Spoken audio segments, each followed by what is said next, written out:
Las luces de Bengala, el batallón Olimpia, el guante blanco, disparos, la incertidumbre. México nunca volvió a ser igual. 2 de octubre no se olvida.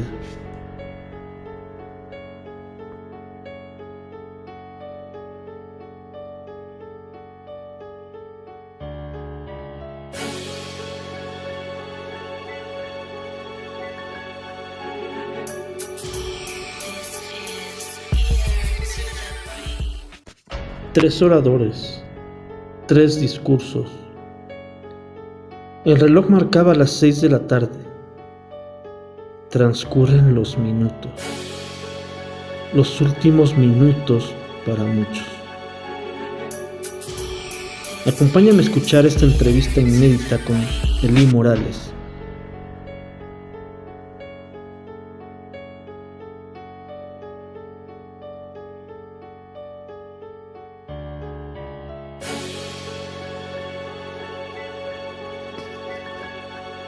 El pastor Elí Morales fue participante del movimiento estudiantil.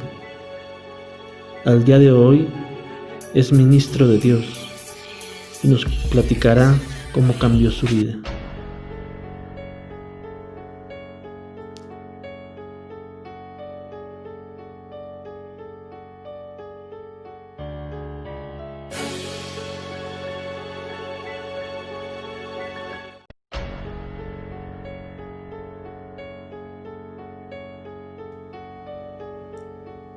Perdonar no es olvidar. Por Ricardo Gallegos Villagrán, coach ontológico profesional.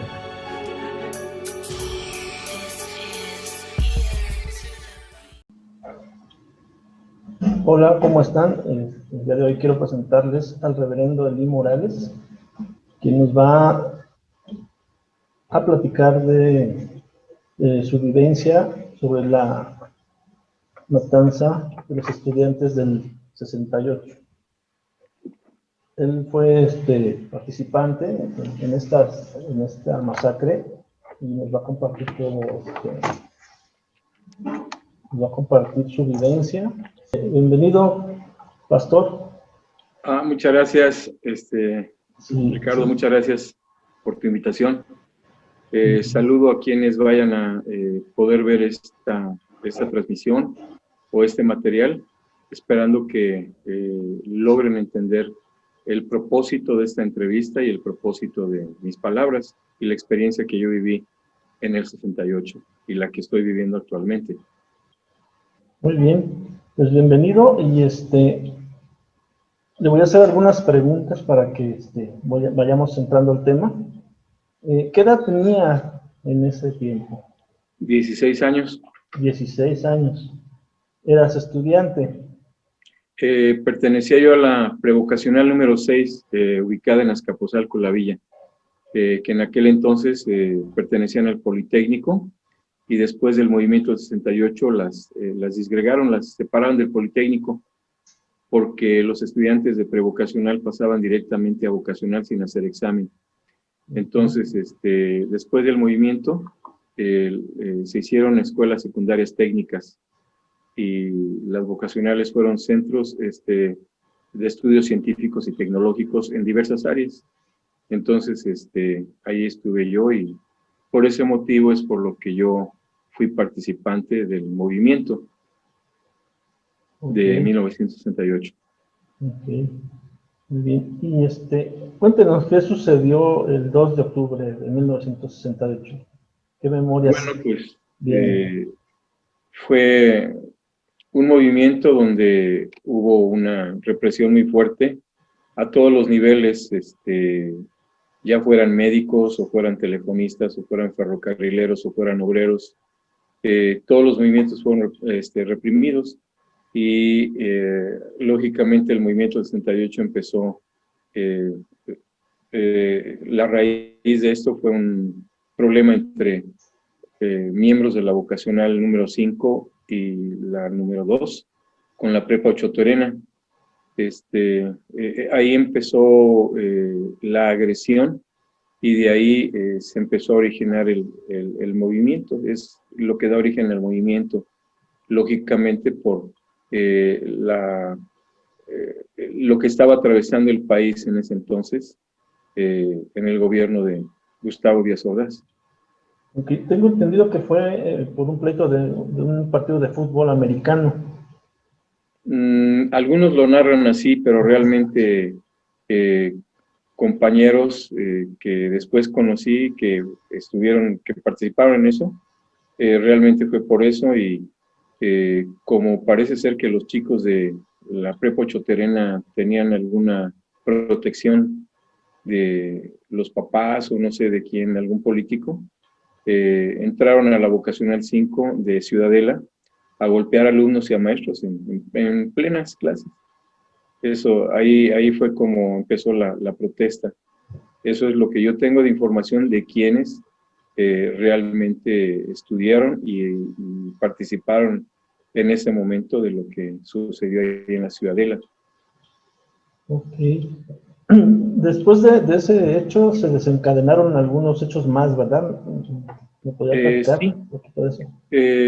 lógicamente ya empezó la situación a tomar la forma de la protesta estudiantil, y esto fue creciendo, creciendo, creciendo, y se unieron la Universidad Nacional Autónoma de México, se unieron la Universidad de Chapingo, de Veracruz, de otros estados de la República, no los recuerdo a todos, pero se empezaron a unir al movimiento del 68, por la represión que había habido, ¿no? O sea, no era necesario golpear a la gente, era necesario, pues, llamar a los actores que habían intervenido en esta contienda y bueno, poner todo en el orden que debería ser.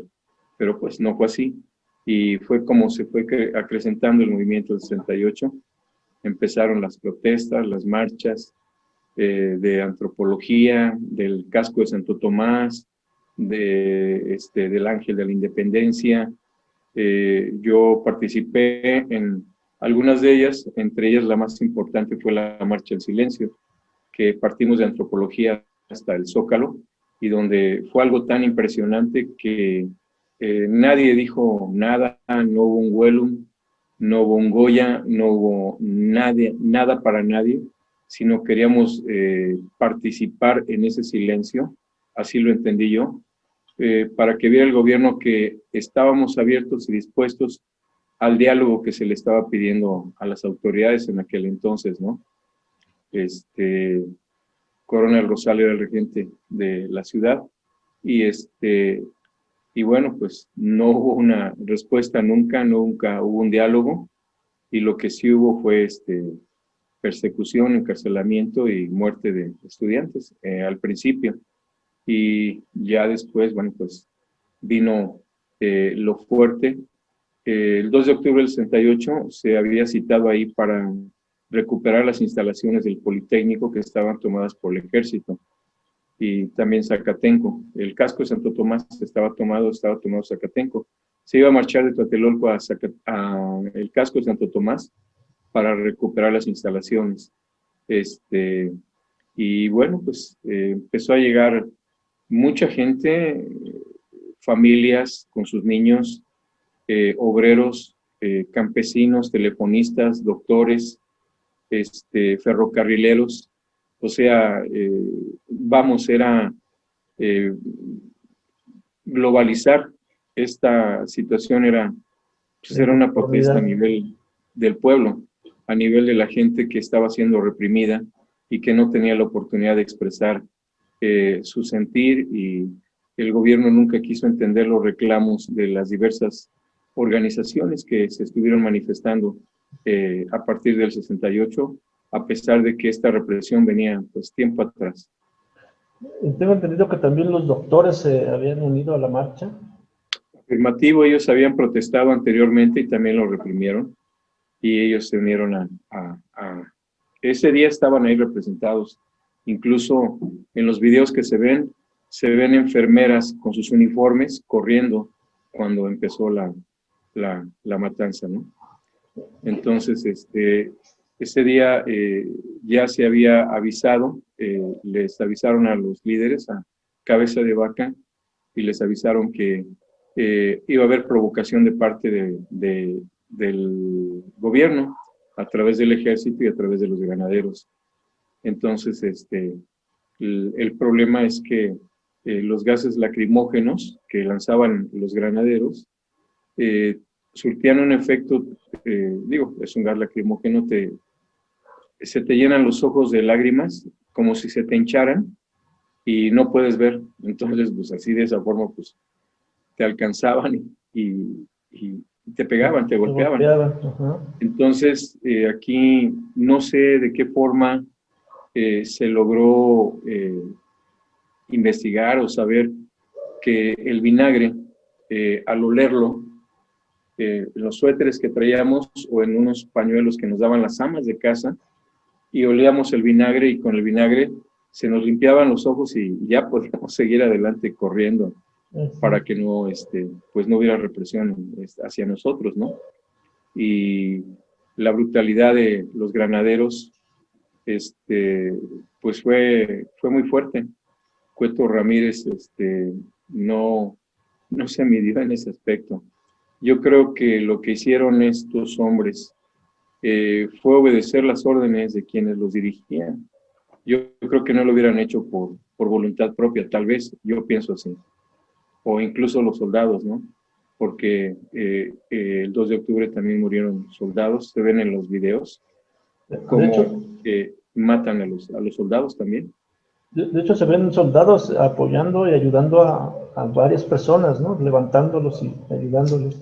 Yo los veía como que estaban desconcertados, o sea, no creían lo que estaba sucediendo también los soldados. Sí, es que mira, Ricardo, el fuego vino de Vocacional 7, de abajo del edificio Chihuahua, de la parte de arriba que es donde dicen que aparecieron los francotiradores, que lógicamente los estudiantes no tenían, imagínate, para comprar una torta, ¿de dónde iban a sacar armas en ese aspecto? Entonces yo creo que esto fue algo directamente del mismo gobierno. Incluso Díaz Ordaz, en una de sus declaraciones, dice que hubo confusión y que a lo mejor muchos soldados no sabían manejar los fusiles. O sea, muchas cosas que se dicen en ese aspecto, ¿no? Pero la verdad es que yo logré detectar, juntamente con un amigo que parece ser que ya falleció, Alejandro Schneider, estábamos parados ahí en el redondel de la pirámide a las escalinatas antes de subir hacia la Plaza de las Tres Culturas, y de repente me dice, ven, sígueme, y lo seguí. Ya estaba una cantidad fuerte de estudiantes, y eran unos hombres altos, corpulentos, traían unas gabardinas, y abajo de las gabardinas traían unas metralletas, y nos vieron, no nos dijeron ni nos hicieron nada. Alejandro sí les dijo algunas cosas, pero ni siquiera le contestaron, y ellos se subieron por las escaleras hacia la parte de arriba.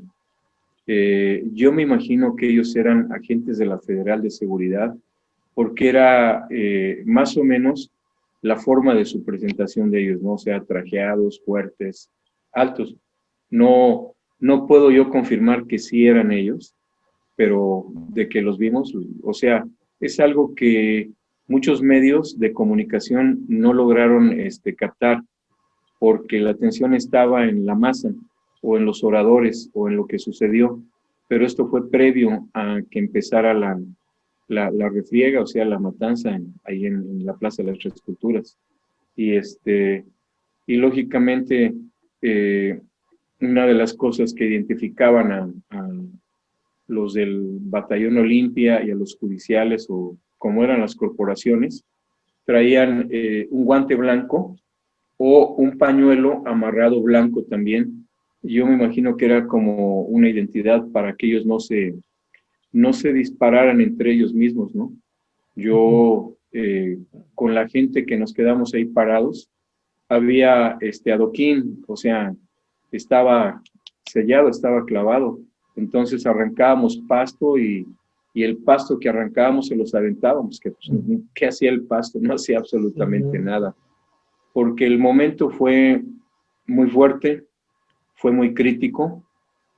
La gente que yo personalmente vi caer, para mí no eran gente extraña, eran mi sangre, eran hermanos míos, y eso es muy fuerte, porque no tenías con qué defenderte. Al menos lo que yo participé en los mítines relámpago, en las plazas, en los mercados, donde se podían hacer, y avisarle a la gente qué es lo que estaba sucediendo, y leerle el pliego petitorio o repartir lo que era el pliego petitorio para que la gente supiera en qué se estaba basando este movimiento, ¿no? Entonces, coincidió con que Demetrio Vallejo y Valentín Campa, dirigentes ferrocarrileros, habían sido encarcelados por el gobierno de Díaz Ordaz. Y bueno, pues fue uno de los puntos del pliego petitorio, ¿no? La destitución de García Barragán, de Cueto Ramírez, la destitución de el cuerpo de granaderos, la abrogación de los artículos que impedían la asociación de la gente en ese aspecto. O sea, a pesar de que se supone que era un gobierno democrático, no te podías reunir, ¿no? Y era parte de lo que utilizaban ellos para reprimir los mítines o las marchas. Así es. ¿Y recuerdas algún discurso de esa época?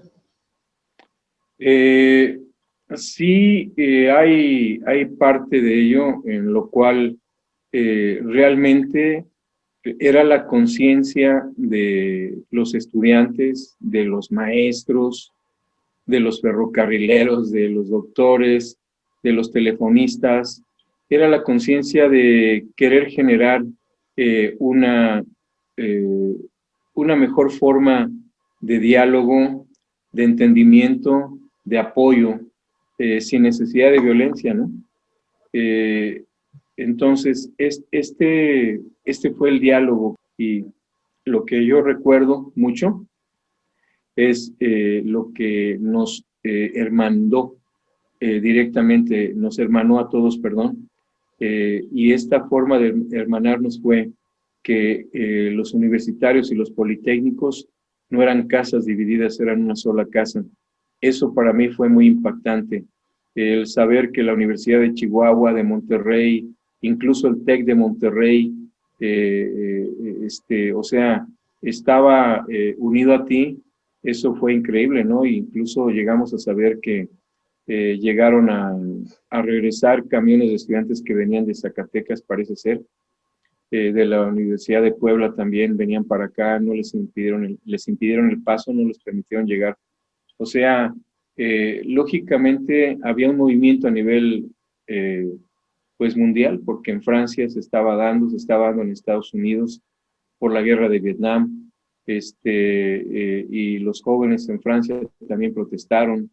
Entonces, esto fue un parteaguas a nivel mundial, y yo considero que este movimiento del 68 fue lo que realmente politizó o concientizó a la gente de su participación en la vida nacional, en la vida de esta gran nación de México que se llevó.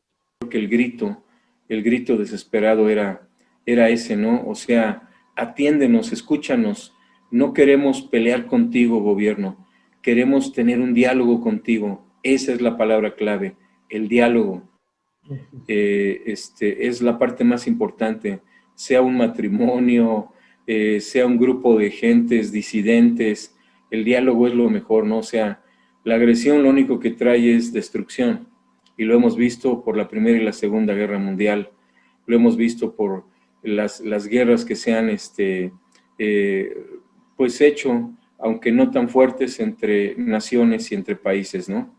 Donde realmente vemos que no hay resultados de entendimiento. Lo que el hombre necesita es verdaderamente el lograr entender que estamos aquí, aunque seamos verdes, amarillos, rojos, negros, azules, etcétera, pero estamos aquí. El mundo no le pertenece a una persona, nos pertenece a todos.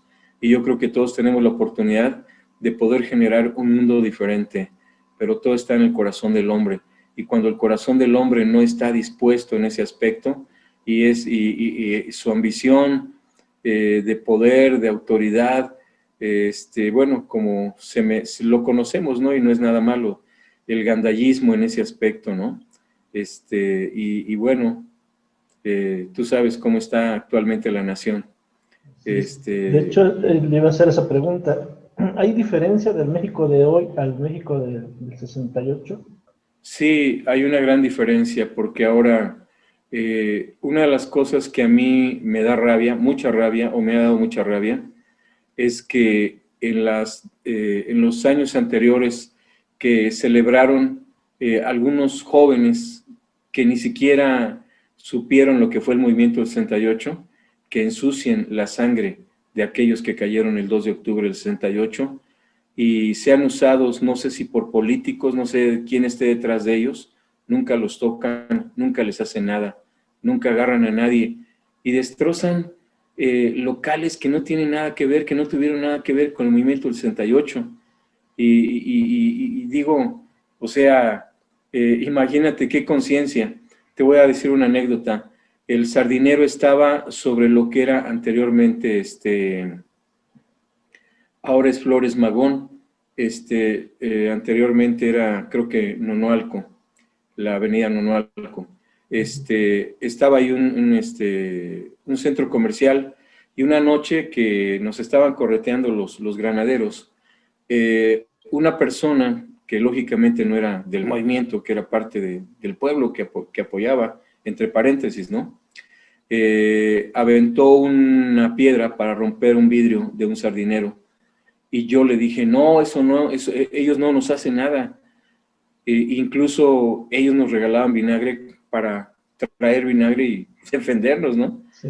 Y cuando él se iba a acercar a querer robar unas botellas de vino, le dije, no, ¿sabes qué? No. O sea, esto no es el movimiento y esto no es correcto y tú no tienes que hacer esto. Yo lo frené y él se fue y él se retiró, pero sí rompió un cristal. Entonces, el movimiento del 68 no rompió cristales, no robó, no asesinó, no hizo nada indebido, solamente buscaba el camino correcto para abrirse brecha y para lograr los objetivos correctamente. No era imponerle al gobierno nada, era pedirle al gobierno que escuchara la razón de lo que nosotros como jóvenes peleábamos en aquel entonces, ¿no? Entonces, lógicamente, en aquel entonces, pues, había terminado, bueno, estaba terminando la década de los 60, había terminado la década de los 50, la situación de los rebeldes del rock, ¿no? Era rock, en aquel entonces eran pandillas contra pandillas, pero no tenía que ver con los estudiantes, era nada más lo que se formaba en los espacios de las colonias, y te digo porque yo era chico y yo era de una pandilla, ¿no? Y nos íbamos a pelear con otros y con otros, pero el movimiento del 68 trajo un parteaguas muy fuerte, y yo creo, y lo digo de una forma correcta, yo creo que la sangre de aquellos que murieron, niños, señoras embarazadas, maestros, enfermeras, doctores, electricistas, ferrocarrileros, no lo sé, porque incluso nadie sabe la cantidad de muertos que hubo. Lógicamente, ¿cómo le ibas a ir a reclamar al gobierno en un tiempo de represión? Y de hecho, me enteré de algunos compañeros, platicaron que algunos de ellos fueron a reclamar los cuerpos y les pedían una cantidad muy fuerte de dinero para liberar los cuerpos de los muertos que estaban ahí. Entonces, o sea, era algo totalmente, pero volviendo a tu pregunta, Ricardo, te digo esto, sí hubo una diferencia. Los jóvenes se esforzaban por llegar a las aulas, por aprender, respetaban a los maestros, ahí no había de que le dabas moche al maestro y te pasaba, no. Ahí, al menos en el sistema del Politécnico, se calificaba en décimas y en centésimas.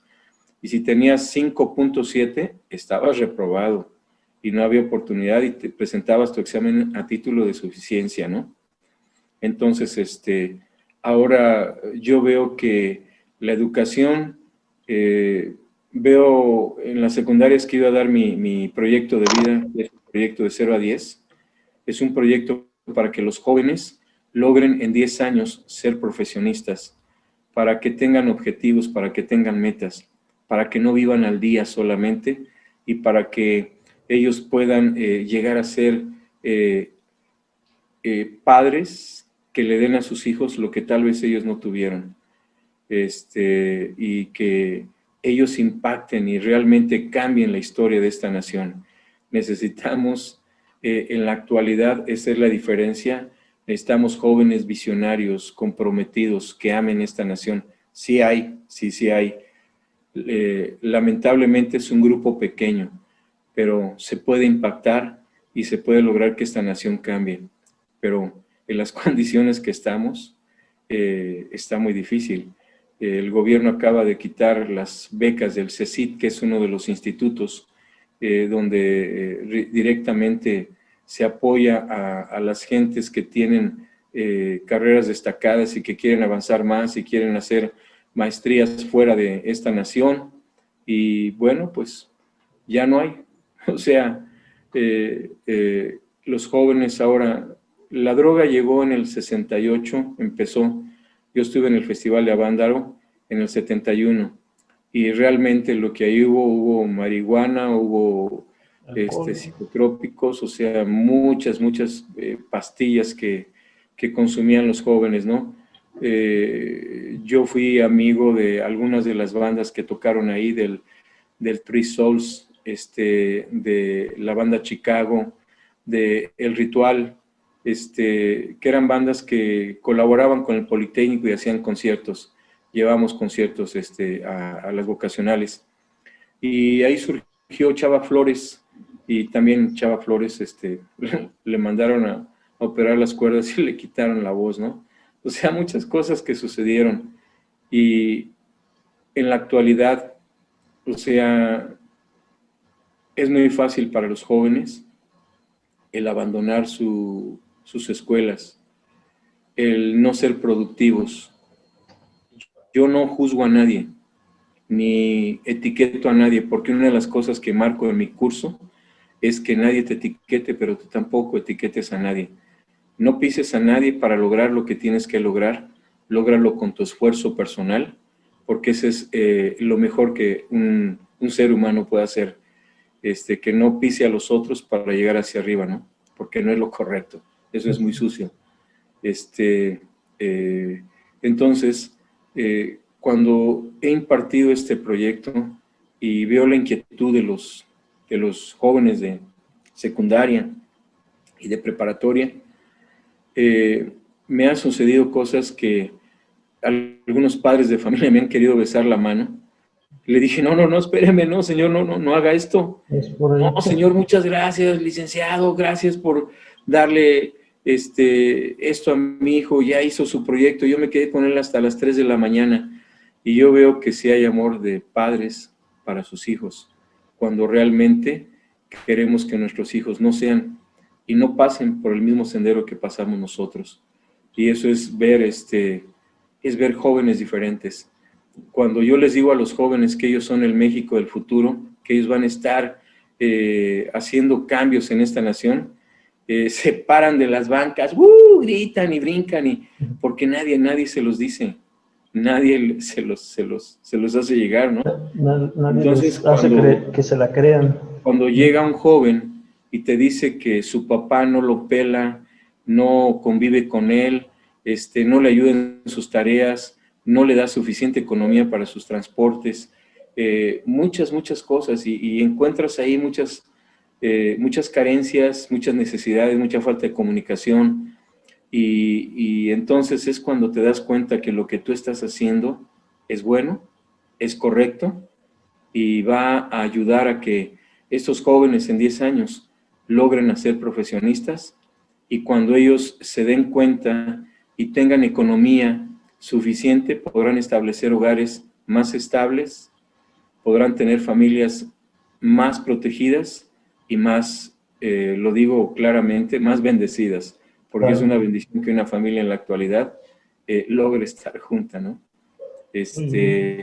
Y imagínate una niña bajita, en una de las secundarias que estuve en la Nueva Santa María, levantó su mano porque les dije, ¿cuál es su proyecto, no?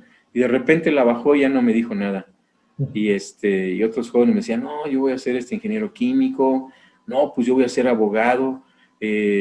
Muchos de ellos querían ser criminalistas. Fíjate cómo el tiempo los llama, me llamó la atención, ¿no? Algunos sí, arquitectos y eso, pero hay una cosa importante, cuando tu papá no logró objetivos, él te pasa la estafeta. Sí. Y si tú no te pones las pilas, tú no vas a ir a ningún lado, ni vas a hacer nada. Y yo les digo, si sus papás no lo hicieron, no lo lograron, no los critiquen, no los juzguen. Ustedes háganlo y tengan la satisfacción un día de poner su título en manos de sus padres y de decirles, papá, comparto contigo lo que tú no lograste, lo que tú no pudiste, por lo que haya sido, economía, falta del papá, de la mamá, por muchas cosas, ¿no? Pero lo que yo trato directamente en este curso es de generar conciencia para que ellos metan la mano internamente y saquen cuál es el área que ellos pueden manejar. Hay 3 áreas principales, la más fuerte, la del medio, y ya dicen, bueno, que no pude las 2 primeras, pues me voy por aquí, pero voy a hacer algo. Y lo importante es que ellos logren realmente salir del estatus y que no los jale la drogadicción, el alcoholismo, el tráfico de droga, lo que sea en ese aspecto, ¿no? Porque eso es en lo que terminan. Aquí en Jalisco, cuando fui a las secundarias, me decía una orientadora, dice, mire, yo le daría la oportunidad de que diera usted su curso. Dice, pero cuando yo les pregunto a los jóvenes, a los alumnos, unos me dicen que quieren ser sicarios y otros me dicen que van a ser narcos, ¿verdad? Dice, entonces no tiene caso. Le digo, no, precisamente.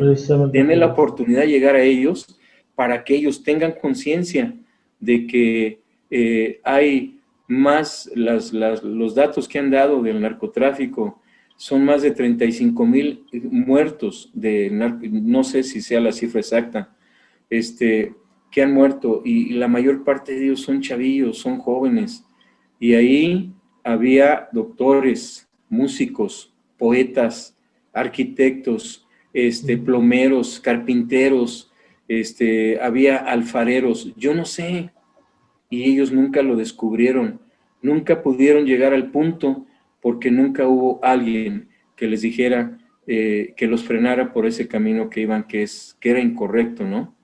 Y te digo, en aquel entonces, y lo digo con mucho respeto, y esto no es nada hacia quien tenga preferencias fuera de lo que ha sido creado, pero en aquel entonces no había esto, ¿no? No había movimientos en contra del aborto, no había todo lo que se maneja ahora, ¿no? Todas las corrientes que luchan y ¿cómo te diré? Y a los jóvenes que se van por un camino equivocado, en lugar de ayudarlos, el gobierno no invierte.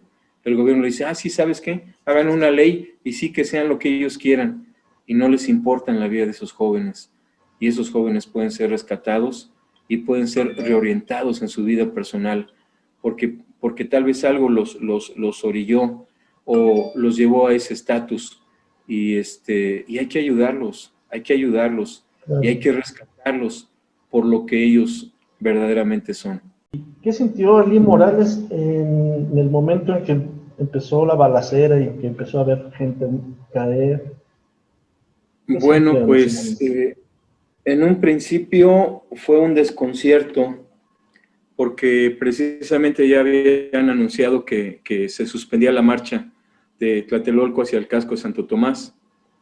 Y en ese momento fue cuando de la parte de arriba de Relaciones Exteriores salió un helicóptero y aventó unas bengalas verdes. Yo imagino que esa era la señal de que dispararan. toda la gente que venía en el pasillo que daba debajo del puente de ahí de Lázaro Cárdenas, donde estaba la secundaria 16 y pasabas por debajo, y es un pasillo angosto que te conecta hacia la Plaza de las Tres Culturas. Estaba lleno, y ahí los granaderos dispararon directamente hacia ellos. Fueron los primeros que empezaron a disparar, y ya después, pues la gente empezó a correr, a gritar, a desconcertarse, ¿no? Porque lógicamente, como te lo dije anteriormente, no buscábamos pelear con nadie, no estábamos peleando, estábamos solicitando que se nos escuchara, que hubiera un diálogo, que hubiera un acercamiento, que pudieran decirnos, ¿saben qué, jóvenes? No, no es posible, esto no se puede modificar en la Constitución, pero vamos a ver de qué forma. O sea, te repito, es la disposición, ¿no? Entonces, el primer sentir, yo no me eché a correr. Empecé a ver caer gente muerta, alcanzada por las balas, y Alejandro Snyder, que estaba a mi lado, de momento ya no lo vi yo a él, o sea, se desapareció. Y yo me quedé al lado con unos jóvenes tratando de aventar, sacar el adoquín de las piedras y podernos defender, ¿no? No lo logramos, y algunos jóvenes que estaban hacia mi lado izquierdo empecé a ver cómo los alcanzaron las balas y ahí cayeron muertos. Entonces, después de un cierto tiempo, yo me acuerdo, a mí me disparaban de una distancia de aproximadamente de unos 10 a tal vez 20 metros, los del guante blanco. No me llegó una sola bala, y les voy a explicar por qué. Mi madre, Carmen Morales Mendoza, que ya está en la presencia del Señor, cuando supo que estaba el problema, ella corrió. Nosotros vivíamos en la colonia Hipódromo Peralvillo, que es una de las colonias que está cercana a Tlatelolco. Y ella quiso cruzar para encontrarme, para buscarme, y no la dejaron. Ya había un cerco de granaderos o de soldados, y ahí dobló sus rodillas mi madre y oró para que no me pasara nada. Entonces me sorprende realmente que algunos otros fueron alcanzados por las balas, desafortunadamente, y yo pude salir librado en ese aspecto. Ya después me tiré pecho tierra y me fui arrastrando por el piso hasta la esquina del edificio Chihuahua, y me di la vuelta, y cuando yo me doy la vuelta, veo ya, pues ahora sí que una montaña de gente muerta, porque también estaban atrás del edificio Chihuahua disparando los soldados y la gente que envió el gobierno. Entonces yo empecé a correr hacia el edificio Campeche, ahí vivía mi hermana. No corrí a resguardarme, yo corrí porque quería de alguna forma conseguir algo que nos permitiera defendernos. Y la gente gritaba por las ventanas, ¿qué está pasando? ¿Qué está pasando? Escuchábamos los gritos, y todos los que íbamos corriendo decían, nos están matando, porque te repito, era ese el sentimiento. Aunque tú tuvieras vida, tú decías, nos están matando, porque éramos todos, y todos éramos en ese momento parte de lo que era ese movimiento. Entonces, como te dije anteriormente, cuando yo empecé a ver que la gente caía, pues yo decía que estaban matando a mi sangre, y es la verdad. O sea, entre paréntesis, se ha politizado esta nación, y lo único que ha hecho la politización de los hombres es apartarnos, separarnos. Lo vemos en los partidos de fútbol, cómo se golpean las porras del América con la Universidad, o con el Guadalajara, o con el Cruz Azul, y esa es una barbarie.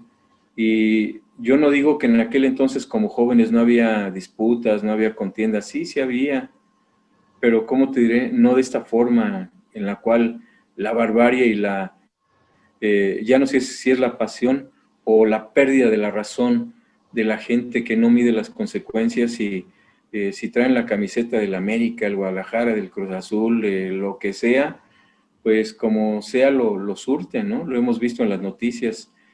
En Nuevo León, los de la porra de Nuevo León o de Monterrey, no recuerdo, mataron a un muchacho en el piso. Entonces, le aventaron el carro, o sea, es una barbarie. Eso de veras que no va por ahí, ¿no? Entonces, ese fue el sentir, que realmente fue una masacre. Por eso se determina así, la masacre de Tlatelolco. Fue una masacre porque, ¿tú crees que si el estudiantado hubiera traído pistolas, se hubiera echado a correr? Saca su pistola y empieza a disparar y en lo que pare. Y no fue así, porque yo vi correr a la gente. Y a mi lado yo no vi que nadie tuviera pistolas. Yo vi alumnos o gente que era de alguna otra escuela, prepa, vocacional, no sé, alguna superior. Agarrábamos el pasto con el lodo que lo tenía abajo, o sea, con la tierra que lo tenía abajo, y es lo que aventábamos, porque no teníamos otra cosa. Y ya llegué al edificio donde estaba mi hermana, en el edificio Campeche, y le gritaba a mi hermana, aviéntame algo porque nos están matando. Yo no le dije, están matando a los estudiantes, le dije, no se están matando. Dijo, súbete, y ya me subí, me abrió la puerta, y entrando ahí al departamento donde estaba mi hermana, empezaron a disparar los soldados. Tlatelolco, al principio, los edificios tenían baquelita y vidrios, y entraban las balas, y mi hermana se desmayó. Yo pensé que la habían matado, entonces ya no pude yo salir. De hecho, se oscureció, cortaron la luz en Tlatelolco, en esa sección, con la finalidad, y todo lo que se movía, el ejército le disparaba. En la parte de Reforma, a los estudiantes. La balacera debió haber durado de aproximadamente las 5 de la tarde, más o menos, y tú a las 10 de la noche todavía escuchabas ráfagas disparando. Yo creo que fueron unas 5 horas más o menos, o probablemente más de 5 horas. Y a jóvenes que habían agarrado ahí en Reforma, comentan algunos que les dieron la ley marcial, o sea, los dejaban correr, contaban hasta 10 y ¡pum!, les disparaban. Pero eso yo no lo puedo comprobar, eso yo lo supe por compañeros que, más bien por personas que vivían ahí sobre el edificio Nuevo León que se cayó en el terremoto del 86. Y ellos pues presenciaron eso, ¿no? O sea, fue muy fuerte. Los cadáveres los incineraron en el Campo Marte y otros los llevaron al Golfo de México y desde los aviones los dejaron caer. Una compañera mía, su hermano era estudiante, era piloto del ejército y de la aviación del ejército, y dice que a ellos los forzaron a llenar los aviones y a tirar los cuerpos en el mar. Repito nuevamente, porque yo no es que no me quiera meter en problemas, todo esto yo lo supe de acuerdo a lo que a mí me dijeron. Yo no lo vi. Lo que sí, me comentaron mis amigos que vivían en el Chihuahua, cómo llenaban las camionetas con los cadáveres. Sí, que aventaban los cuerpos, ¿no? Había camiones ¿Sí? y apilaban los cuerpos. Algunos de los que hacen el reportaje, ellos mismos narran y ellos mismos dicen lo que te estoy diciendo, que unos fueron incinerados en el Campo Marte y otros fueron arrojados al Golfo de México. Y entonces, la gente que, como dices tú, iba a reclamar los cuerpos de sus familiares, de sus hijos, porque por ahí en un documental habla una persona que dice que no hay ni una sola persona que se haya presentado a reclamar los cadáveres. Sí, o sea, si les pedían una cantidad X de dinero, imagínate, eran mamás de estudiantes o de algún niño o de alguna señora. Yo creo que los que tuvieron, pues recuperaron sus cuerpos, los que no tuvieron, pues no los recuperaron y punto. Entonces, en medio de una masacre, ¿qué protesta iba a haber? ¿Qué protesta? O sea, iban a arriesgar a que ya habían matado a sus familiares y que ahora los mataran a ellos. Sí, no. Mejor O se sea, quedó no, callada la gente. sí, no, hay un abogado que dice eso, dice que ¿por qué si hubo tantos muertos, por qué nadie reclamó a sus muertos? Así es. Pues yo creo que a él se le hace fácil decir eso, No tienen ni pero porque idea. no estuvo cuando realmente se presentó el problema y no vio la situación que se vivió en aquel entonces, ¿no? Sí. Este, esa es la realidad, no hay otra realidad. 2 de octubre, ¿no se olvida? Eh, en lo personal, lo tengo presente, en lo personal, porque sucedió, porque estuve ahí y porque lo viví. Eh, como ministro de Dios, lo entregué, porque te decía hace un rato, yo creo que los granaderos no lo hicieron por gusto, ni los soldados. Ellos fueron mandados a algo y solamente obedecieron lo que les mandaron hacer. Lógicamente, eh,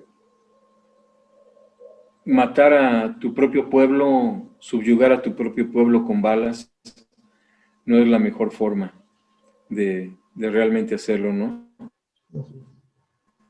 Y llegué a escuchar algunos ya grandes que los llegué a ver llorando, los llegué a ver pidiendo perdón por lo que ellos hicieron. Entonces, dice la palabra de Dios que si tú no perdonas a los hombres sus ofensas, dice tu Padre que está en los cielos tampoco te perdona las tuyas. Seguir odiando es seguir manteniendo una carga muy pesada y no soltar a aquellos que cayeron y no dejarlos en paz, sino querer reclamar para volverlos a la vida, y eso no es posible. Están muertos, fueron asesinados. Entonces, no sé cuántos de los que participaron ahí hayan sido del Batallón Olimpia, de granaderos, de soldados, etcétera, de la Federal. No creo que muchos de ellos vivan ya, y no por el hecho de haber sido asesinos, sino por el hecho de que ya pasaron 40 años, ¿no? O sea, te repito, yo tenía 16, hoy tengo 68 años. Entonces, imagínate un hombre de 68 años viviendo, queriendo odiar a los granaderos que ya no existen, es odiar algo que ya no tiene vida. Sí, Y te es repito, darle poder, ¿no? si el odio nos revolviera a nuestros muertos, probablemente yo sería el primero en estar ahí, pero no, no es lo mejor, porque entonces, ¿cómo vas a ayudar a otros a superar sus odios, sus rencores? Y yo he participado a lo largo de los años en matrimonios que han tenido problemas, en jóvenes que han tenido problemas con droga, que han tenido problemas de identidad, que han tenido, han pasado por muchas cosas, ¿no? Incluso algunos han sido violados en sus derechos, en sus cuerpos, y les hemos llevado al perdón. ¿Por qué? Porque quedarse con eso es quedarse en un hoyo, y es decirle al hoyo, pues ya, sepulte, dan cuenta que están sepultados en vida. Entonces, eh, eh, la parte en la cual el Señor Jesucristo te dice a ti, ok, en Mateo capítulo 6 dice, si no perdonas a los hombres sus ofensas, vuestro Padre que está en los cielos tampoco te perdona las tuyas. ¿Cómo voy a hablar del amor a la gente cuando mi corazón está lleno de odio? ¿O cómo voy a hablar de reconciliación cuando yo estoy no reconciliado con quienes hayan hecho lo incorrecto? No lo digo en una forma de burla o de mofa. Eh, no sé dónde esté pasando la eternidad Gustavo Díaz Ordaz, García Barragán, Cueto Ramírez, ¿sí me entiendes? Los Todos actores aquellos intelectuales. que dispararon, ¿sí me entiendes? O Así es. sea, son asesinos, fueron asesinos. Movieron esas cosas y nunca quisieron realmente componer las cosas. Entonces, digo, finalmente ya tienen su recompensa de lo que hicieron. y es lamentable porque pudieron haber hecho otra cosa y haber muerto de otra forma diferente, ¿no? Exacto. Cuando tú tienes quietud, cuando tú tienes paz, no es de que yo tenga atole en las venas, porque durante mucho tiempo, después del movimiento, cuando iba en un camión o iba en algún carro, y veía camiones de granaderos, yo les gritaba todo lo que podía y mi lenguaje era muy fuerte, ¿no? Entonces, iban corretizas y aventarles botellas y échate a correr y crúzate y todo eso, porque eso fue la efervescencia de la incapacidad que generó esto, ¿no? Te hizo sentirte incapaz, te hizo sentirte nada en ese aspecto, ¿no? Entonces, lo único que quedaba pues era pues gritarles y aventarles lo que podías y echarte a correr, porque si te agarraban, olvídate, te iba mal. Así es. Y con el tiempo, estando en ayuno y en oración, yo le entregué a Dios mi rencor, mi odio, y esto de Tlatelolco, esto del 2 de octubre, le pedí al Señor que consolara el corazón de las madres, de los padres, de las esposas, de los esposos que perdieron a sus familiares. No puedes pedir otra cosa, ¿no?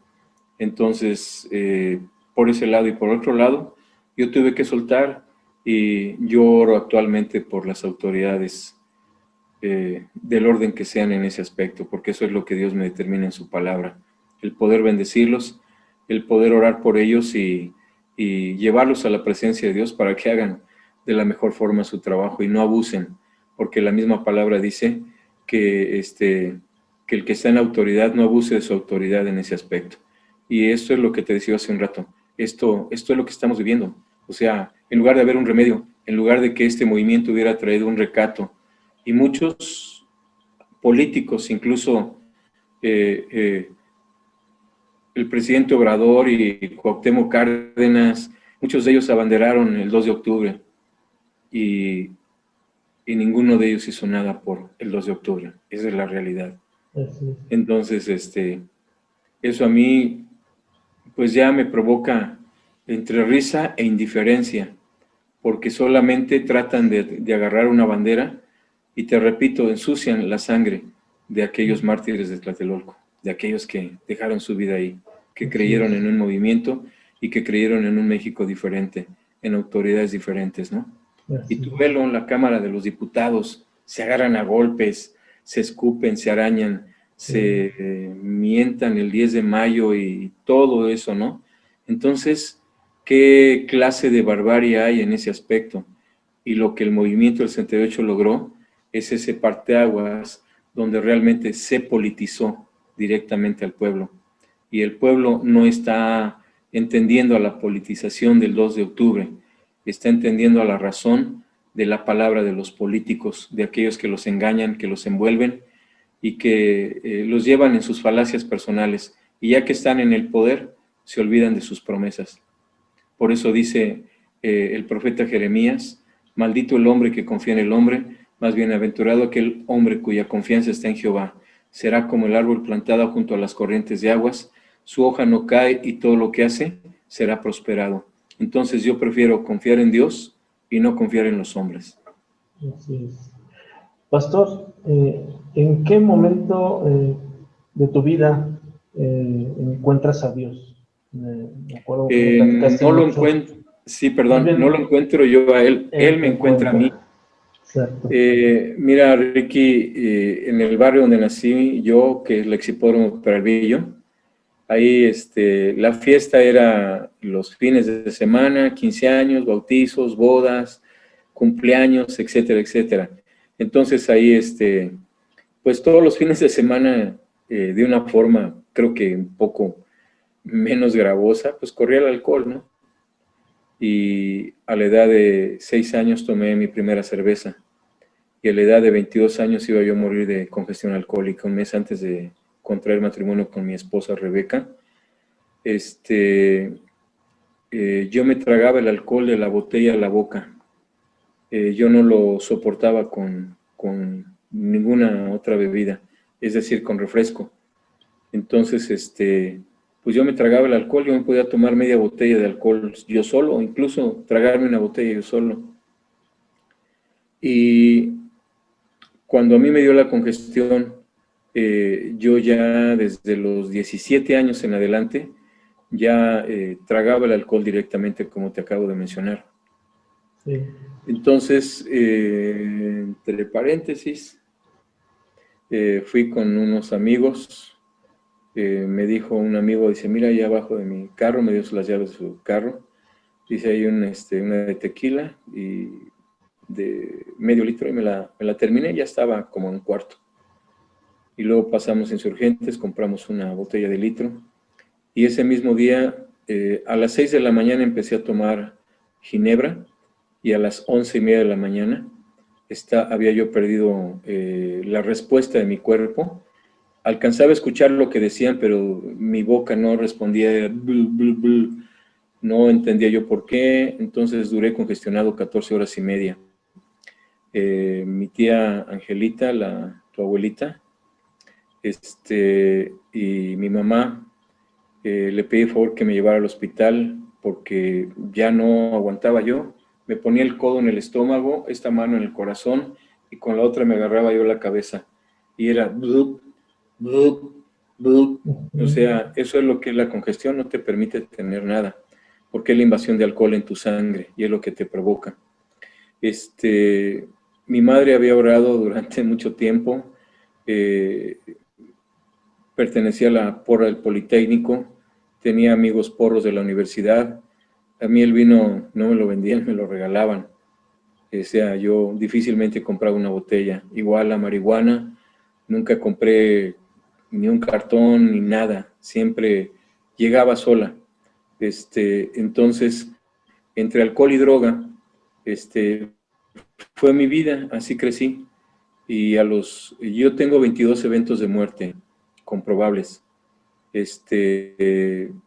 Dentro de ellos, lógicamente, el 2 de octubre del 68, donde me disparaban y no me dieron un solo tiro, gracias a Dios. Nos salimos de la carretera de Cuernavaca en sentido contrario, viniendo de Cuernavaca hacia México. Me iba a ahogar 3 veces, me dio neumonía 2 veces, me iban a hacer la cabeza con una piedra.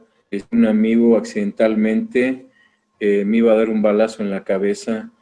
Otro me gritó, agáchate, y cuando él me gritó, yo sentí que una mano me jaló hacia abajo y nada más sentí cómo la bala pasó hacia arriba, ¿no?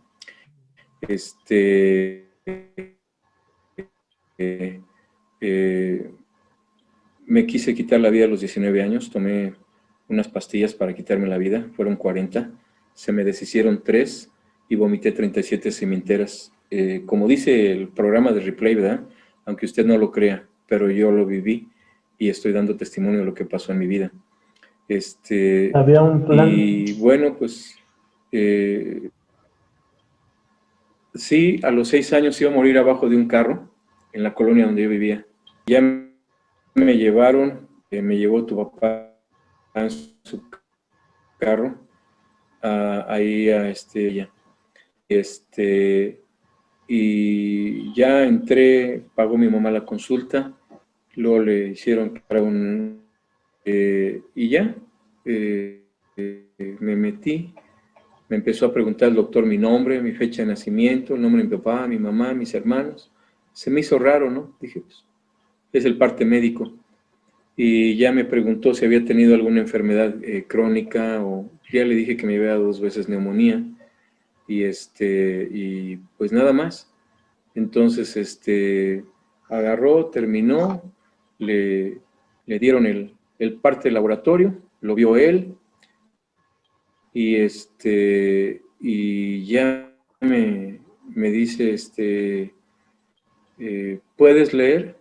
Le digo sí, y ya volteó la tabla, y la tabla decía arriba, certificado de defunción, nombre del libro. Lo firma él, y lo único que queda libre era la hora de deceso. Ya mi madre, y entrando a mi madre, le dice, señora, estamos desahuciando a su hijo, y le dice inmediatamente, dice, un milagro de Dios podría permitir que su hijo saliera de su clínica. Y me acuerdo que cuando estaba solo con él, él me agarró de mi ropa y me levantó así como si fuera yo un muñeco. Me dijo, muchacho estúpido, dice, a tus 22 años te acabaste tu vida.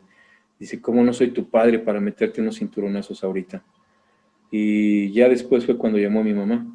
Entonces le dijo a mi mamá, le vamos a poner un suero, señora.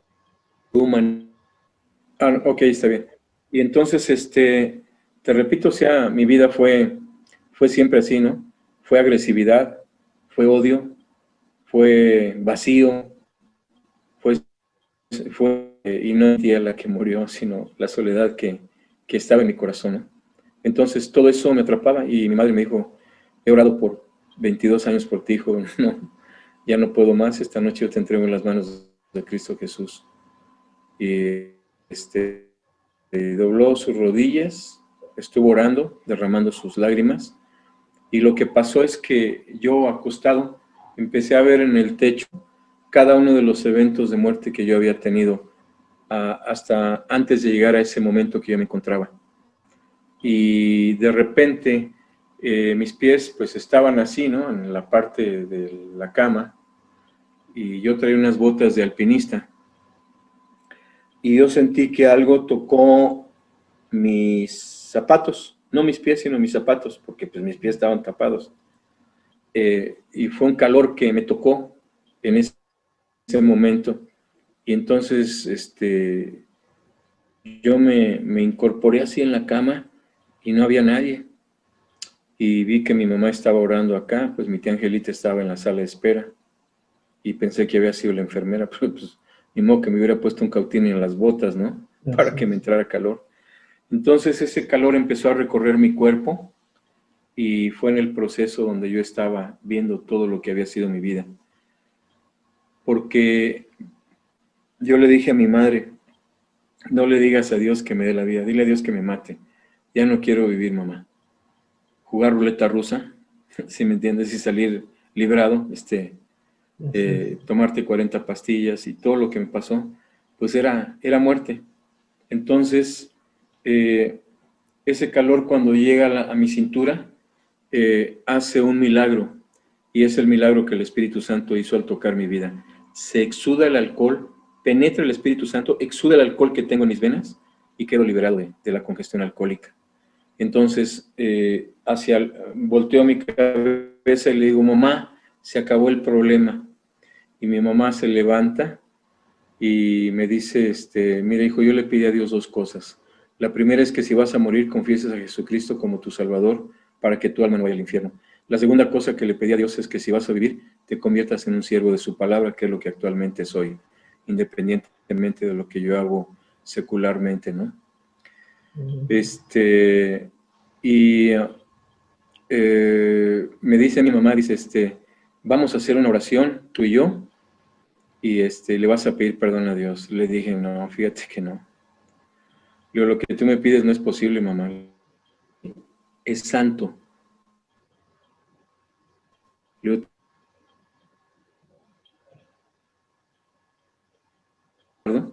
que me dice, mira, tú has hecho esto, esto, esto, esto. De la A a la Z, todo lo que yo había dicho, todo absolutamente, fue lo que había hecho. Y yo le pregunté, ella oraba, ella nunca nada, siempre estaba orando, orando, orando, orando, orando. Y me lo dijo el Espíritu Santo. Lógicamente en ese momento yo no lo entendí, pero cuando yo tuve ese encuentro con el Espíritu Santo, ¿sabes qué me dijo? Fíjate lo que me dijo. Dice, ¿te acuerdas de aquel frío que sentías en tus huesos? Dice, era el espíritu de muerte que ya estaba en posesión de tu cuerpo. Dice, pero yo no lo permití porque tenía planes y propósitos para ti. Así Y es. te repito, de eso, del 75 para acá, han pasado 42 años. Perdón, 45 años. 45 años. Y ya me dijo el Espíritu Santo, dice, pero yo tengo planes y propósitos, y sentí un calor en mi vida, un calor muy especial, que me llenó, y haz de cuenta, eh, no sé, yo nunca he usado un disco duro, pero haz de cuenta que me quitaron el disco duro y me metieron un disco nuevo. Todo lo que había yo hecho, todo lo que había yo vivido, la delincuencia, los pleitos, ¿sí me entiendes?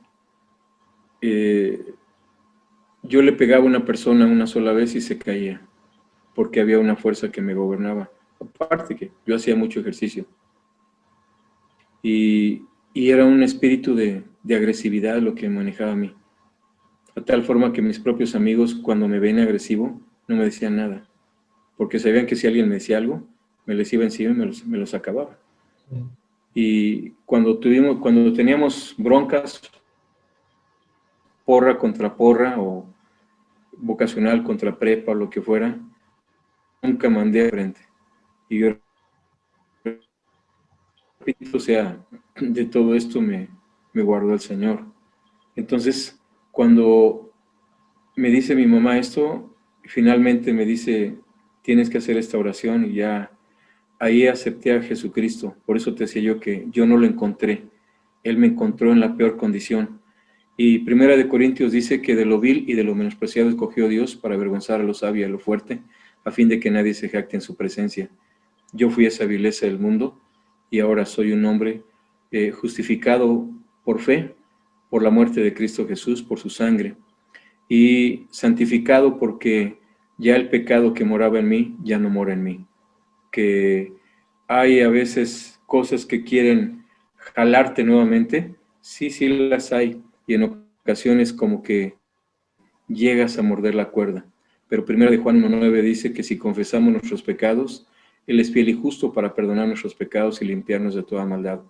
Entonces, cualquier cosa que veo que no es la correcta, el Espíritu me redarguye, yo voy a la presencia de Dios y lo entrego. Yo no me quedo con eso, porque lo que el enemigo quisiera es que dieras la vuelta y te volvieras a lo que fuiste un día, ¿no? Y a la opresión que él tenía sobre mi vida. Entonces, eso fue en 1975, un mes antes de contraer matrimonio con mi esposa Rebeca.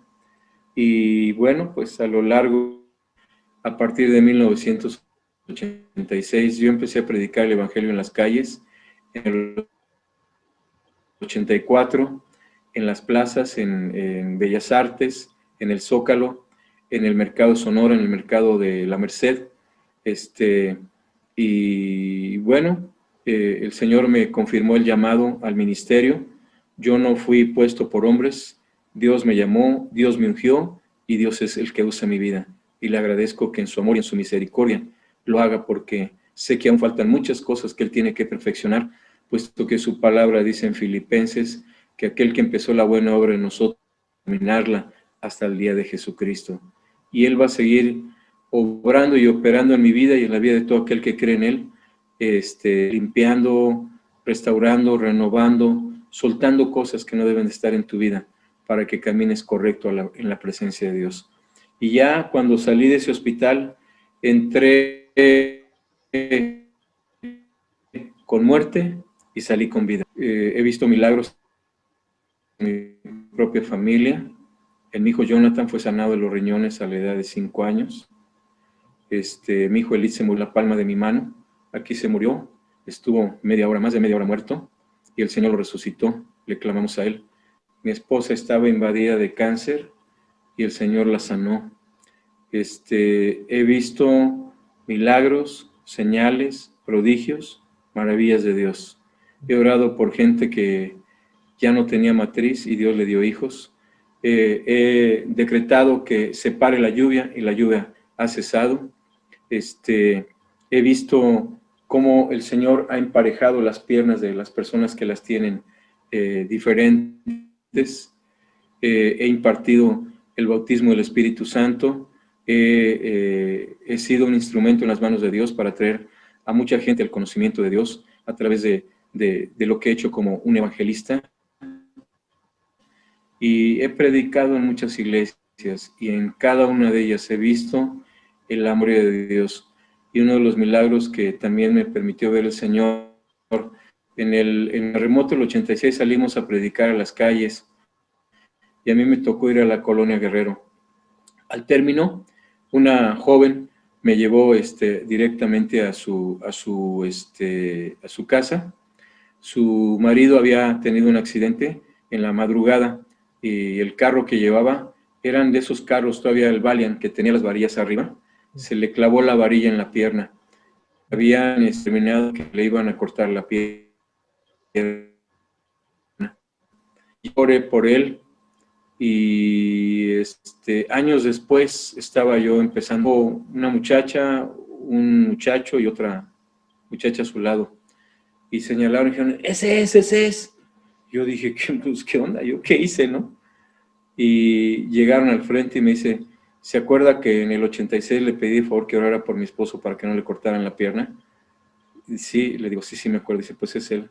Y aquí está su pierna viva. Cuando mi esposa había sido detectada con el cáncer, fui a la raza y en la parte del fondo había una señora que tenía una manguera en su boca y en su nariz y ella solamente iba para atrás y hacía iba para atrás y hacía. Y cuando yo llegué ahí me dijo el Espíritu Santo, dice, yo la voy a sanar. Y le digo, gracias Señor, y ya me salí. Fui un par de días a ver a Rebe y me dice, no seas malito, ora por la señora que está ahí, se va a morir. Le dije, no, le digo, la señora me dijo que la va a sacar por su propio pie. Y al día siguiente que llegué me dice, me saludes. No, le digo, ni te vengo a ver a ti, vengo a orar por la señora. Entonces había un joven, le pedí permiso para orar por su mamá. El joven me decía que se iba a morir, le dije, no. Le digo, nada más te vengo a pedir permiso para que me hagas orar por ella. Dice, bueno, está bien, hágalo. Y ya le dije, señora, buenas tardes, soy Eli Morales, siervo de Jesucristo, vengo a orar por usted y a reprender el espíritu de muerte que quiere quitarle la vida. Y se quedó quieta, como no podía hablar, yo la llevé al conocimiento de Dios y ella movía su mano, hacía la oración mental. Y ya oré por ella, cancelé y reprendí el espíritu de enfermedad y de muerte. Ella estaba desahuciada. Y al día siguiente, ese día se quedó ella empapada, toda su bata, le salieron chapas, haz de cuenta como un niño chiquito, su rostro como blanco, resplandeciente, muy bonito. Y se quedó en paz la señora. Y me dijo tu tía Rebe, dice, ¿qué le hiciste a la señora? Dice que desde ayer que oraste por ella, dice, se quedó dormida toda la noche. Pero te digo, cuando yo llegué al día siguiente, después de haber orado por esa señora, saludé. Hay algo que a mí me ha sucedido cuando me toma el Espíritu Santo. No me acuerdo de lo que pasa. Solamente sé que me toma y me usa, nada más. Entonces, y le dice a una señora, la estaban vistiendo ya, ese fue. Y otra vez yo dije, pues yo qué hice, ¿no? Y la señora, su hermana, saca su chequera y dice, ¿cuánto le debo por el milagro? Le dije, no, señora, a mí no me debe nada. Usted le debe a Dios la gratitud. Dígame si es una persona solvente. Le voy a dejar un cheque al portador. Le dije, no. Le digo, si yo le acepto ese cheque, yo no volveré a ver una sanidad de nadie. Y no volveré a ver un milagro en nadie. Quédese con su cheque. Si usted me quiere bendecir, bendígame. Si no, no lo haga. Pero a mí no me pague por algo que yo no hice. Lo hizo Dios y lo hizo por su amor y por su misericordia. Y una sola cosa le pido. El lugar donde usted vaya, dé testimonio de lo que Dios hizo en su vida. Y bueno, lógicamente el ministerio que el Señor me dio, íbamos a orar por las personas desahuciadas y el Señor las levantaba de la cama. O sea, es el prodigio de Dios. No es Eli Morales, es la misericordia de Dios. Y así ha sido durante estos años. Hemos pasado vicisitudes, problemas, perdimos hijos y tú fuiste parte de lo que nos pasó con Jacob, de ese angelito precioso que tú llegaste a ver. Pero bueno, dice la palabra, Jehová dio, Jehová quitó, sea el nombre de Jehová bendito. Es de Él, siempre fue de Él y sigue siendo de Él. Nos dolió, sí, y nos acordamos, sí, y duele en el corazón, pero es más grande la alegría de saber que Él está en el mejor lugar, en la presencia de Dios. Entonces, soy un hombre que trato de ayudar, de hacer el bien, de permanecer en Dios y de poder agradecerle a Dios, porque dice que al que mucho se le perdona, mucho tiene que perdonar. Por eso aprendí yo. Y en la actualidad yo no tengo ningún rencor con nadie. No hay nadie en el apartamento de mi corazón que que el Espíritu Santo me diga, no, a este no lo has perdonado. Okay. Me han defraudado, me han robado, me han vejado. Pero pues, que Dios los bendiga, que Dios los ayude. Y ojalá que algún día se arrepientan de lo que hicieron equivocadamente y restauren. Yo también he cometido errores. Yo también he fallado, pero me he vindicado. Y lo he hecho de corazón y lo he hecho de la forma que Dios me lo ha determinado a mí. Y en estos años de ministerio he visto miles de almas venir al conocimiento de Dios. He visto, como te dije, los milagros, los prodigios y las maravillas. ¿Qué relación tiene mi vida con el 68? Te lo vuelvo a repetir. Para mí solamente es un memorial de respeto hacia los que cayeron. Pero nada de rencor, nada de odio, porque no gano nada con eso. Así es. Y actualmente, bueno, pues le doy gracias a Dios lo que estoy haciendo a través de los medios electrónicos, a las personas que puedo llevar a las plantas de Cristo, a las personas que puedo orar por ellas. Oré por 2 personas en Nueva York cuando empezó el COVID, el Señor las sanó. Oré por mi hijo Elid, tenía el COVID, nos acercamos a él estaba nada más con su truza y lo abrazamos, lo besamos y el COVID no nos tocó a nosotros, gracias a Dios, y mi hijo está sano, está bien. O sea, Ricky, yo te puedo hablar de infinidad de milagros, de infinidad de cosas, muchas de ellas se me han olvidado, pero sé que a Dios no se le olvidan, que están presentes, porque Él es el que las ha realizado, ¿no? Yo solamente le agradezco que me siga usando y que use mi vida para bien y para bendición de quienes la necesitan. Entonces, no hay sombra de lo que yo fui en el 68, no hay sombra. Lo que hay es un presente con Dios, camino con Dios a diario, bendigo la vida de todo aquel que la necesita y fíjate que siempre, de algún lado me dicen, tío, pastor, amigo, mis compañeros de trabajo o ex compañeros de trabajo me dicen, pastor, por favor, ora por mí, ora por mi familia, esto, el otro, aquello, y con mucho gusto lo hago. Y lo que tú haces en el reino, tú no lo cobras, porque Dios no te cobró la salvación. Dios pagó la salvación de todos nosotros con la vida de su Hijo amado en la cruz del Calvario. Entonces, como te dije, si recibiste de gracia, da lo que de gracia recibisteis. Y eso es lo que yo doy. Lo que Dios me quiera dar y lo que Dios quiera hacer, ese es el corazón de Él hacia mí y siempre me bendice, siempre me abraza y siempre me ayuda. Y yo quiero bendecir a cada uno de los jóvenes que aún no encuentran la forma correcta de vida, que están inquietos, que no saben si tomar las invitaciones de lo que las propuestas que tienen o permanecer así. Oro porque esta nación tenga el conocimiento de Dios y sea salva de su pecado, de su delito, de su maldad, de la idolatría, de la hechicería, de el adulterio, de la fornicación, del lesbianismo, del homosexualismo, del homicidio, de la pederastía que hay en esta nación, de la trata, de la prostitución que hay en esta nación, de las autoridades que dicen que esto está cambiando. No es cierto. Si México estuviera cambiando, no lo estarían calificando externamente como lo están calificando.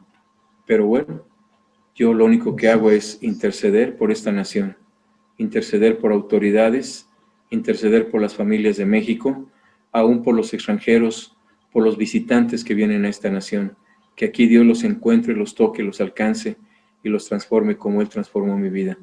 Entonces, es una vida de transformación y estas manos que anteriormente fueron agresivas, ahora son de imposición para la oración, para los enfermos, para la impartición del Espíritu Santo, para traer la quietud y la paz a quien la requiere y la necesita. Y sé que hay muchos testimonios que pueden hablar de lo que Dios me ha usado y ha permitido que se realice a través de mi vida. Entonces, pues, esta es mi actualidad, Ricky, y esto es lo que yo soy, ¿no? Te repito, o sea, el Señor dice que las cosas viejas pasaron y todas son hechas nuevas. Le agradezco que haya pasado, que haya quitado de mi vida y yo esté dejando atrás lo que fue el antes y vivir en el que es el después. Y en la actualidad con Dios, tú vives de una forma totalmente diferente.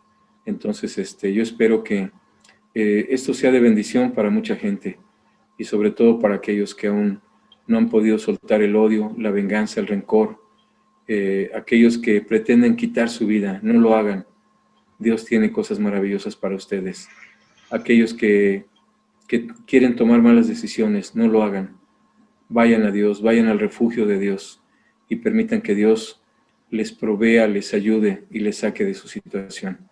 No sé si tengas alguna otra pregunta, Ricky. Con No, mucho solamente gusto te la contesto. quería hacer un paréntesis, no sé si recuerdes qué fue lo que pasó en mi vida. Doy testimonio de eso y me gustaría que quedara grabado. ¿Te acuerdas que mi hija, Ashley, en algún momento nos dijeron que posiblemente podía morir porque la iban a operar del corazón? Y me acuerdo en ese Sí, tiempo, mi fe con Dios no estaba tan fuerte como hoy. Y en ese momento me dijiste, vamos a orar por ella en cuanto entre al quirófano. Cuando iba a entrar al quirófano te llamé y oramos por ella. Y el doctor que según la había diagnosticado para la operación, él mismo nos dijo, agarró el papel y dijo, ¿quién fue el imbécil que mandó operar a esta niña? Y la enfermera le dijo, pues fue usted, ahí está su firma. Dice, sí, cierto. Dice, pues, a ver, traigan el aparato. Trajo un aparato, lo vimos ahí y ya no tenía ningún conducto abierto, gracias a Dios. Y ese es mi testimonio. fíjate que no me acordaba de eso, Ricky. Muchas gracias. Fíjate, pues qué Y de veras, bendición. créeme lo que digo, yo no, esto no es para que tú te jactes de nada, es para No, agradecerle a Dios y que Él sea glorificado sí, y que Él sea reconocido en lo que Él es y lo que Él es, y no reconocer a Dios por lo que Él te da o por lo que Él hace, sino por quién es Dios. Él es así es, soberano, Él es absoluto. poderoso. Y en verdad créeme que me gozo. Precisamente mi sobrino Moy hace unos días le detectaron el COVID y le he estado mandando oraciones. Y hoy hablé con mi hermana y me dice, ay, hermano, muchas gracias. Está mucho mejor mi hijo y va saliendo adelante. Entonces, esa es la autoridad que Dios te da y yo espero que Él logre superar al 100% esta prueba que está pasando y que se aferre Así es. al reino de los cielos para que la bendición esté en su vida y en su corazón. Muy bien, pues Eh, con eso terminamos. Te agradezco mucho el habernos compartido tu vivencia, el dejarnos, bueno, el abrirnos tu corazón, el dejarnos tocar esa herida que ya no existe en tu corazón de lo que pasó en el 68 y que fue una enseñanza en tu vida y en la de muchas personas. Yo en la actualidad, al ver los videos, al ver todo lo que sucedió, me daba mucho coraje, mucha rabia por lo que pasó, Ujú. porque aunque no fue, yo nací en el 70, entonces, Claro. la verdad, pues a mí me seguía doliendo esa parte del 68, pero con esta enseñanza que me dejas, de dejar ir, de soltar, de no traer nada cargando, es maravilloso porque sí fue un evento difícil, sin embargo, creo que el aprendizaje está ahí y nos queda Ujú. caminar con Dios para tener cosas positivas en la vida. Así es. Y te repito, o sea, eh, guardar el odio, el rencor, incluso una persona que no perdona, y esto lo puedes constatar con algún médico, por qué viene la artritis en el cuerpo. Y te va a decir el médico por qué. Porque es una emoción comprimida internamente que empieza a deformar internamente. Y todo por falta de perdón. Lo que sea, un adulterio, lo que sea. Todo impacta, Te ¿no? despojaron, te robaron, te quitaron. A mí me hicieron muchas cosas. Y hoy estoy orando mejor que nunca por las personas que se quedaron con mi dinero, que me robaron, que me engañaron, aquellos Así que es. se hacían amigos míos, que me dijeron, ¿sabes qué? deja la obra y te va a ir mejor, porque te voy a mandar de pastor acá y nunca cumplieron. Y yo le pedí perdón a Dios, porque maldito el hombre que confía en el hombre. Y eso es duro y es difícil, porque algo que te da Dios no lo debes de soltar, debes de permanecer. Y si Dios dice, ok, multiplicaste una moneda en 7, ya ganaste. Y cuando a mí me entregaron la obra, decían que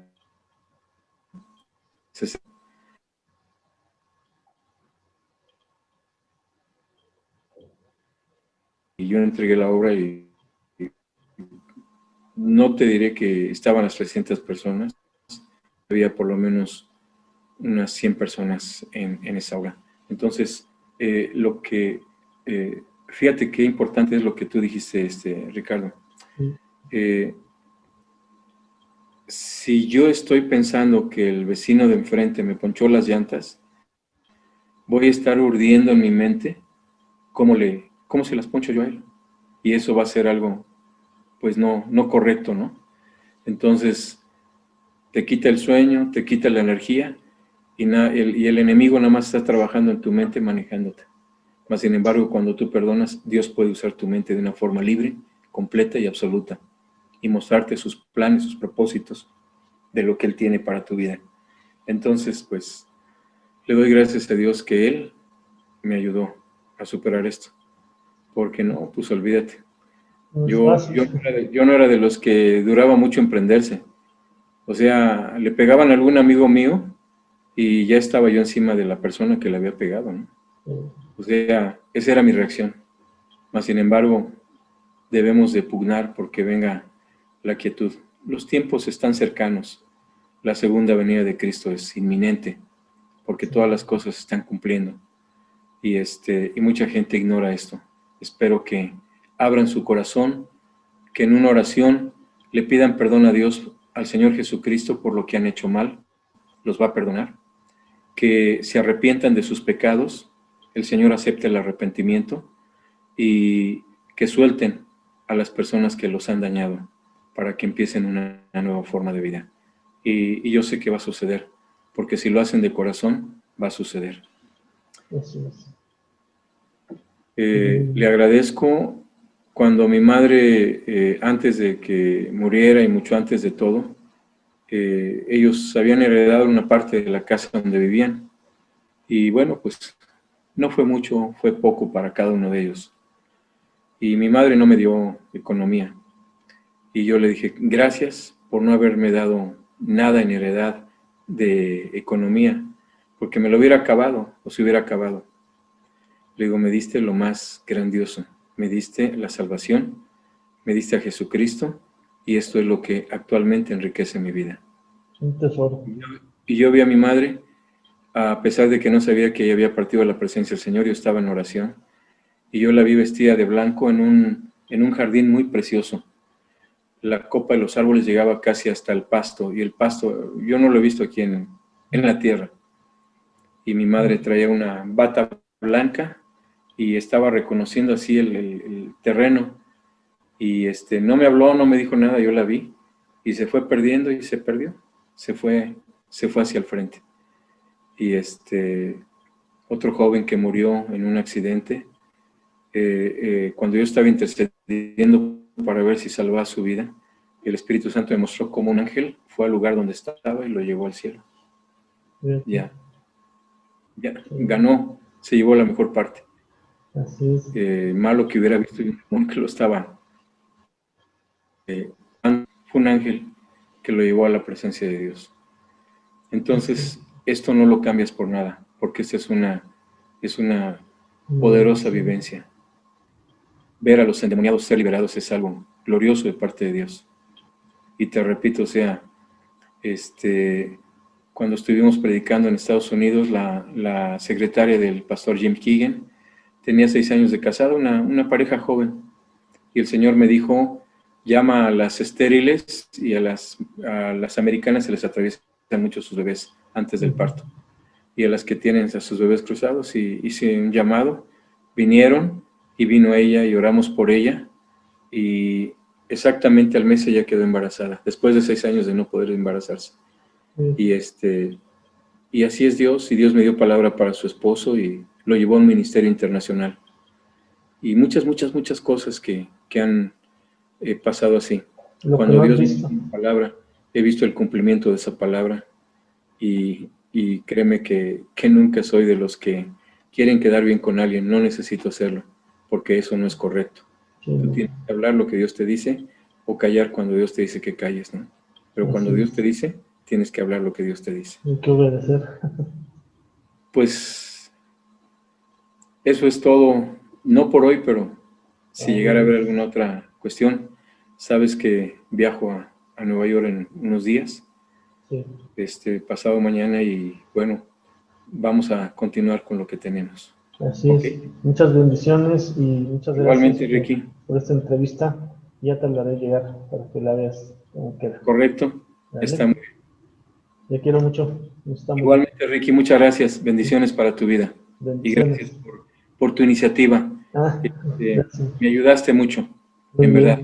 Muchas gracias. Ayudamos. Gracias. No canto porque se admiren, porque me admiren tampoco.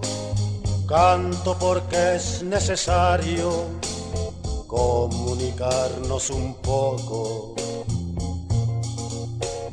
Como el sudor que me corre al cantar estas canciones, así ha corrido la sangre por plazas y callejones. Sangre de jóvenes puros, de ancianos y de mujeres, sangre que clama venganza, sangre de tantos ayeres. Ayeres de Tlatelolco y del 10 de junio ayeres. Ayer Coprero Acapulco, ayer más ayeres. Ayeres de Tlatelolco y del 10 de junio ayeres. Ayer Coprero Acapulco, ayer más ayeres.